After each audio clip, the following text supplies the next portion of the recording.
Hey, what's up? DFS Rico coming at you with my picks for this NBA 9-game DraftKings slate for February 21st.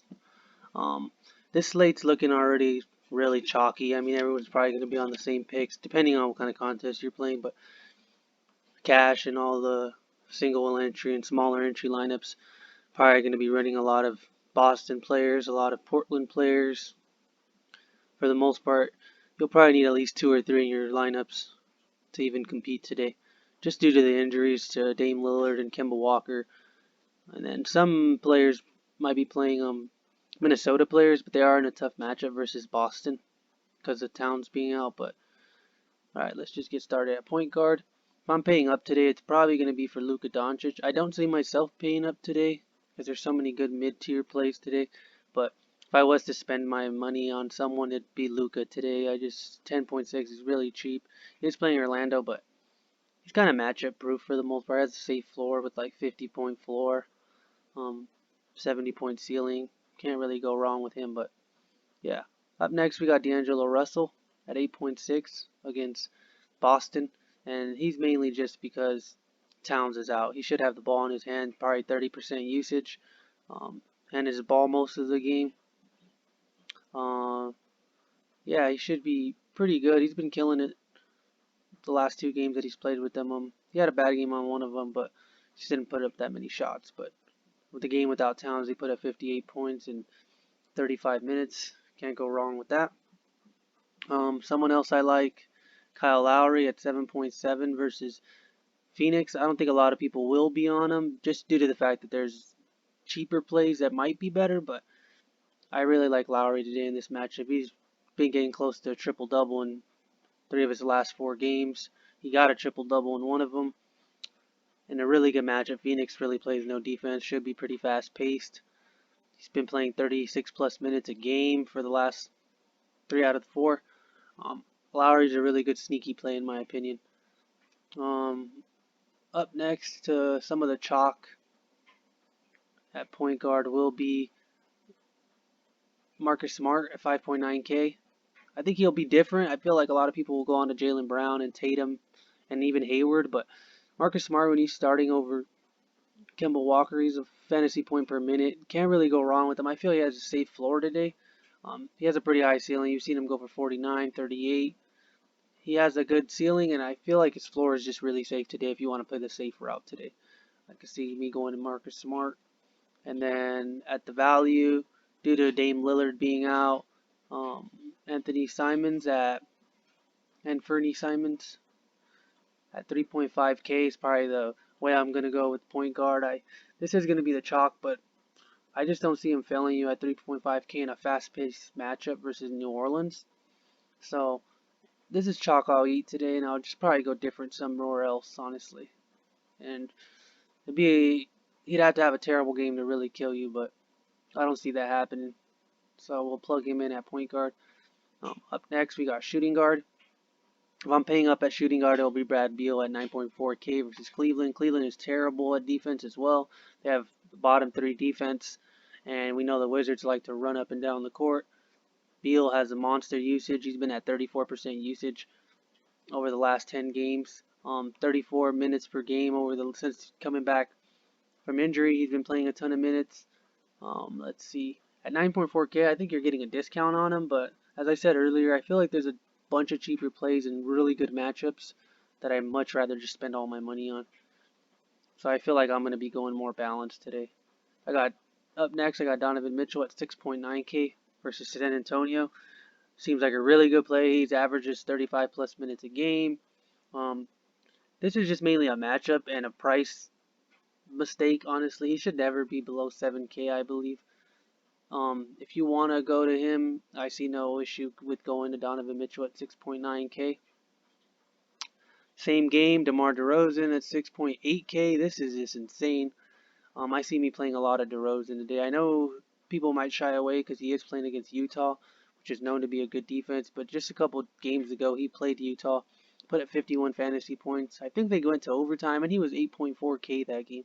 He hasn't been below 7.7K in I don't know how long. Last 10 games, he was above 7.7K.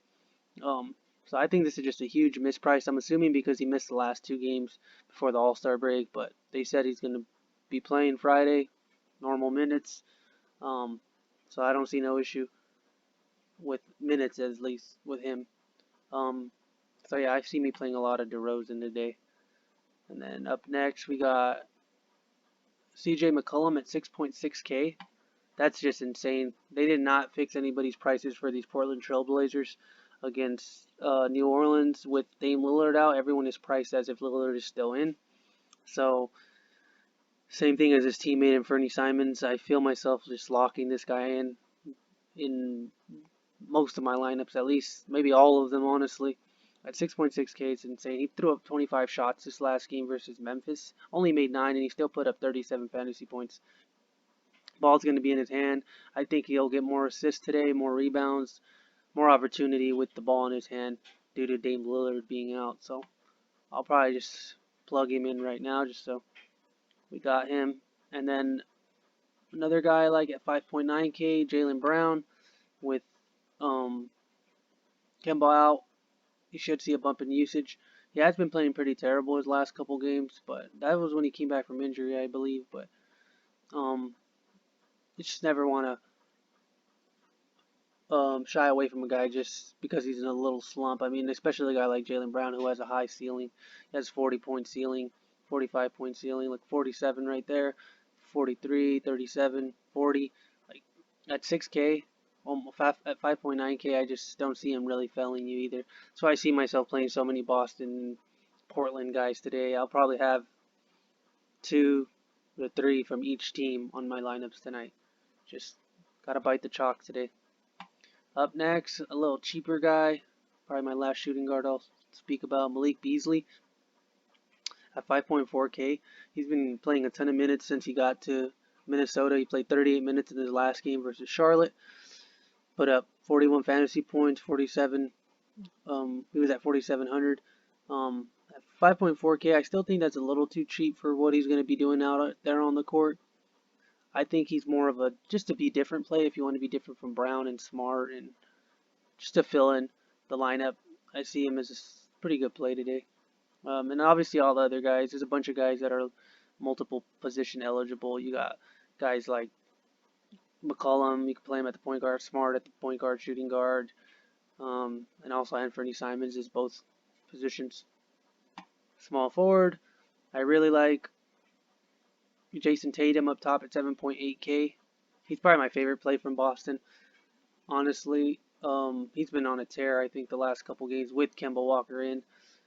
56, 41, 44, 51, 62. Like, he's just been going nuts lately. And now with Kemba out, you know he's going to be their go-to on offense. And he just fills up the stat sheet, honestly. I think he has a safe floor today as well. He's probably my favorite Boston Celtic today. I'll probably have him in a ton of my lineups as well. Then we also got his teammate, Gordon Hayward, 7K. I know it's probably getting repetitive talking about these Boston and Portland guys, but just so you guys know, I don't want you guys being left out in the dark. Then we got Brandon Ingram at 6.8K. I really like Ingram as well. He's mispriced due to being injured before All-Star break. Safe floor, really good matchup versus Portland, probably the highest scoring game on the slate. I see him returning 6x value at least today, so I really like Ingram as well. Then we got another guy I really like, Hernan Gomez at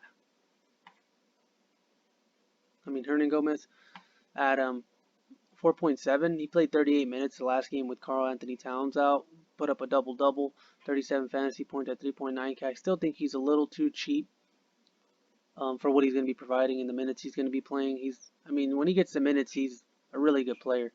You see every time he's getting minutes, he's putting up good numbers, about a fantasy point per minute. So I really like him. If he gets you 34 minutes today, 34 points, you're good. Up next, another guy I really like, which is 4,700 Joe Ingles. He's going to be playing 30-plus minutes. Mike Conley's out again. Really just need him to get you a couple points and assists. He's going to get you assists. You just need him to get you a couple points in peripherals, and he'll get you to where you need to get him. But I feel like he's a nice little safe floor pick. 4.7. Can't go wrong with Joe Ingles in a really good matchup as well at home. And then last but not least, another guy from Portland, Trevor Ariza, 4.5K. Why not? Fast-paced game. He's been playing a ton of minutes lately. He played 40 minutes a game before New Orleans. They got blown out in this game, so he didn't play that many games, but he was on track to get you 30 fantasy points easy. I see him chucking up more shots today, more chances, more opportunity for all these guys in Portland and Boston. That's why a lot of their prices are wrong today, and they'll be in a lot of my lineups today. Whether it's Ariza or Simons or McCollum or even Melo, they'll all be in there somehow. And then we got up next power forward, Anthony Davis up top. If I'm spending up at power forward, I'm picking Anthony Davis. He's a little too cheap, 9.9K. Playing against Memphis, fast-paced matchup. I don't really see anybody stopping him on that team if I'm paying up, but I don't see myself paying up too much today. And then Julius Randle, I really like him at 8.1K with Elfrid Payton rolled out. I really like him. I feel like he'll get more opportunity with the ball in his hand now. Ever since Marcus Morris got traded as well, he's going to get more opportunity for rebounds, shots, just everything. He's been playing a ton of minutes. Played 38 minutes last game, 46 the game before that. I think that was a double overtime game, but he's just going to play you a ton of minutes. I feel like he has a safe floor in this matchup, especially since Indiana plays big with Turner and Sabonis. So the Randall will be matching them as well, or New York will be matching them. Same thing with Tatum. I already mentioned him. Gordon Hayward mentioned him. Brandon Ingram mentioned him. Carmelo. This one guy I want to speak of, 5.3K. He's a little too cheap for Lillard being out as well. I could see me playing a lot of Carmelo today. I know that never sounds good, but with just Lillard out, he's going to get way more opportunity. Look at this last game. He threw up 15 shots. He only made one, and he still put up 27 fantasy points. He had 15 rebounds. He had 5 points. Like, that's insane. But I see me playing a good amount of Carmelo as well. I also like Rui Hachimura if I want to be a little different at 5.1K. Didn't play too many minutes last game. It was a back-to-back, and New York got blown out, so he didn't play too many minutes. But every game before that, he's been just dominating since he came back from injury. I don't see him having a minutes restriction anymore either, so I see him playing at least 32 minutes tonight against Cleveland, which is, like I said, a terrible defense. Just terrible. And they like to play big, so I see them matching their size with Rui. And I think that's it for power forward, other than the guys I already spoke of, Hernan Gomez. Alright, let's go to center. Let's wrap this up. I really like at center, if I'm spending up, I would probably spend up for Whiteside or Drummond. Whiteside is same thing. Lillard's out, 9.2K. It's a little pricey for him, so I'd probably much rather prefer Andre Drummond at 9.1K. I see him playing a ton of minutes today. Washington is terrible versus the center position, and Andre Drummond just eats when he has a really good matchup. And look at this double-double machine. He's just gonna be practically down there by himself all day. I assume they don't have nobody to slow him down. As long as the game stays competitive, I don't see him why he can't reach at least 32, 33 minutes and get you even a 20-20 game in this matchup at least. But let's keep going. I already talked about Randall. I really like Serge Ibaka at 6.5K. If I was to lock somebody in right now, he's probably my favorite center right now, just because he's in that mid tier, which I'm going to be going more today, more balanced lineup. He put up 47 fantasy points his last game against Brooklyn. He's playing 32 plus minutes since Marco sold out still. I don't see him ruining your lineup tonight against Phoenix, which Ayton is questionable, and they're already bad even with or without him against the center position. So I see myself playing Serge Ibaka today. Well, let me go back and give you my other pick that I really liked, which was Jason Tatum. Center, I really also like James Johnson. Can't go wrong with him at 4.6K. He should be starting at the center position today. Played 32 minutes with Towns out. The last game, he even played 28 the game before that. But he's just going to fill up the stat sheet. Look at him, 5 points, 5 rebounds, 5 assists, 3 blocks, 3 steals. Put up 30 fantasy points in his last game. If you want to be a little different than everyone else, I feel James Johnson is a little sneaky play. And then we also got my last pick for the day is Miles Turner. They're playing New York, same thing. They both like to play big, so I feel like there's going to be a lot of Turner, Sabonis lineups, and a lot of Mitchell Robinson and Randall lineups. Played 33 minutes his last game, put up 36 fantasy points versus Milwaukee. 5K, I don't see him ruining your lineup tonight. I mean, he just needs to get you about 25 fantasy points, and I mean anything up below above that is perfect. But yeah, just that's practically all my insight on today's slate. I would recommend playing a lot of Boston, a lot of Portland, run it back with maybe Ingram or Drew Holiday. Um, just it's gonna be really chalky slate. Just don't try to shy away from the chalk. It might just bite you in the butt. So yeah, just thanks for watching. Like, comment, subscribe. Comment if you have any questions. Thank you. Appreciate it.